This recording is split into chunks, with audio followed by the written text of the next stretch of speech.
you are aware, you exist, and you're experiencing. I am, I exist, I am experiencing. I can't say much more than that. And so much more is said, but it all refers to this central ontological fact of being, of existing.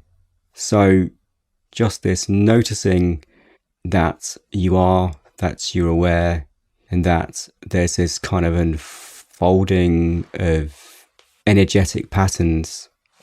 All of that is saying too much.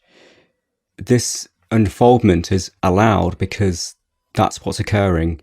What's occurring is what's allowed, is what's accepted, not by anybody, not by an individual. What is it that you're experiencing? Without the narrative applied to this kind of display of energy, what is it? Just experience it through just light noticing. It's just sense data, just impressions, just what is it? And it is, like there's an isness. It is.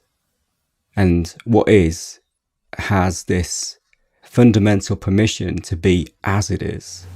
So none of it is out of place, none of it is wrong. Even the characterization of this energy, even that storytelling applied, even the mind's analysis and narration. What is the mind but just another aspect of this fractal-like depiction of consciousness? None of that is wrong. Not even the thought process is wrong. Because it is. Because that's what's unfolding. I don't know what it is really, but I'm referring to something that is indefinable. But that is, like thought is. I don't know what thought is though. I'd have to apply another thought to say what it is, and that would be to go around in circles. So thought is, there's an actuality. What it is, I don't know. Seeing is, what it is, I don't know. Feeling, smelling, tasting, and so on. There's this multi-sensory experience. But really when I tune into any sense, I only find this one sense, often referred to as consciousness. Consciousness, just consciousness, or awareness, just being. And this consciousness gives itself permission to appear as it appears. So it can appear as objects, it can appear as people, it can appear as moods and states, and a restlessness, a seeking, an aversion, a fearing. It can appear as all of that. None of it is out of place. All of it has a place. All of it is already accepted, permitted. It's birthed into experienceable existence by being. And, the verse you read out earlier, it really speaks to this. The body trembles, the tongue falters, the mind is weary, sleeping, sitting, walking, struggling, or at rest. Pleasures come and go, the good, the bad, all of it is only the revelation, the presentation of being. Often in spirituality, thought is regarded as something that creates a veil of ignorance.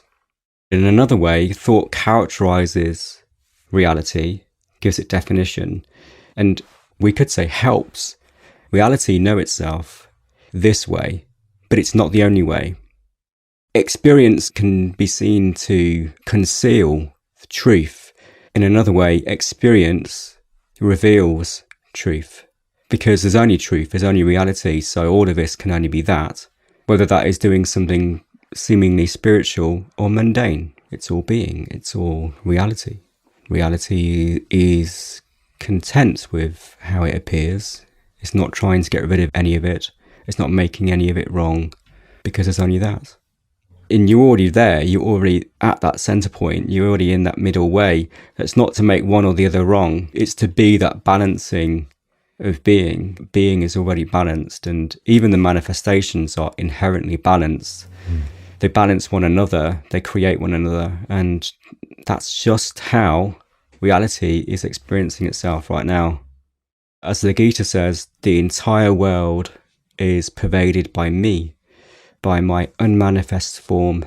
All beings reside in me, but I am not bound in them. And it also says, the Supreme Self is imperishable, without beginning and devoid of any material qualities.